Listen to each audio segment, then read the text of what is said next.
দিকে তাকিয়ে দেখলো কিছুক্ষণ পর 4টা বাজবে। সাধারণত এই সময় আবর্জনা নেওয়ার লোকই এসে থাকে। তটিনী ভাবলো হয়তো আজও সেই এসেছে। কোনো রকম ওড়না দিয়ে নিজেকে আবৃত করে আবর্জনার বালতিটা নিয়ে দরজা খুলল। প্রতিদিনের মতো আজও সেটা বাইরে রেখে সামনে তাকাতেই থমকে গেল। নিজের চোখে বিশ্বাস করতে পারছে না এই অবেলায় মাধুর্য এখানে কি করছে। সারাদিন ভাবতে ভাবতে কোনো দৃষ্টিভঙ্গ হলো না তো আবার। অতিথি এলে কি তাদের এইভাবে বাইরে দাঁড় করিয়ে রাখেন আপনি? ধ্যান ভাঙলো তটিনীর। বুঝলো স্বপ্ন নয়, সত্যিই মাধুর্য তার সামনে দাঁড়িয়ে আছে। হাজারো রকমের অনুভূতির মিশ্রণে কথা বন্ধ হয়ে গেল তার। পারলে এক্ষুনি মাটি ফাঁক করে ঢুকে যেত। ভাবলো রুমের দিকে ছুটতে লাগবে কিংবা দরজাই বন্ধ করে দেবে।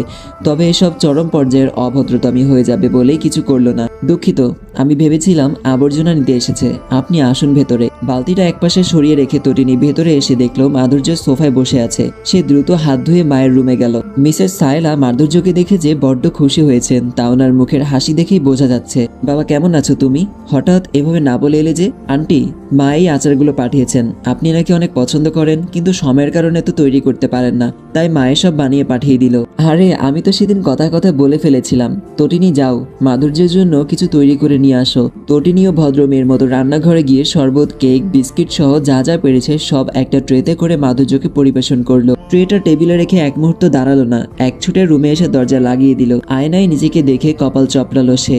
এলোমেলো চুল, সাধারণ একটা 3 পিস, অদ্ভুতভাবে গায়ে ওড়না পেঁচানো, সব মিলিয়ে তার নিজের কাছেই নিজেকে অদ্ভুত লাগছে। যারা সারাদিন কাজ করে, পরিশ্রম করে, তাদেরকেও আমার চেয়ে হাজার গুণ ভালো দেখায়। ঘর মোছার কাপড়ের মতো লাগছে একদম।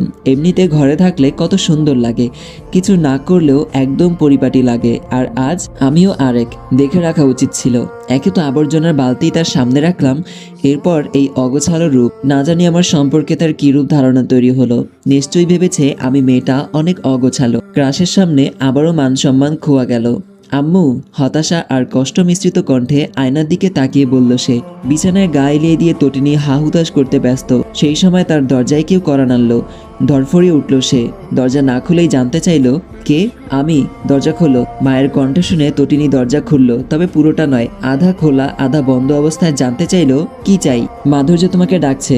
বিয়ে করবে না ভালো কথা, তাই বলে হুট করে এভাবে রুমে এসে দরজা বন্ধ করে রেখেছো কেন? কতটা দুষ্টিকটু লাগে জানো? এই শিক্ষা দিয়েছি তোমাকে। মায়ের ঝাড়ি খেয়ে মুখে কিছু বলার শাসন পেল না, কিন্তু মনে মনে বলল, যদি এই কাজের মাসির বেশভূষা নিয়ে আর কিছু সময় তার সামনে থাকতাম, তবে আমি লজ্জায় গেলে বরফ থেকে পানি হয়ে যেতাম। সেই সাথে আমি না, সেই মহাশয় বিয়েতে না করে দিত। কি হলো, কিছু বলো। কেন ডাকছে? তার সাথে আমার কি কাজ? তার থেকে গিয়ে জিজ্ঞেস করে নাও নিজে। আমি এবং তোমার বাবা অনুমতি দিয়েছি তো, তুমি চাইলে সম্মতি দিতে পারো। হয়তো এতে তোমার মতামত পরিবর্তন হতে পারে। তিনি যেতে গিয়েও ফিরে তাকালেন। যাওয়ার আগে একটু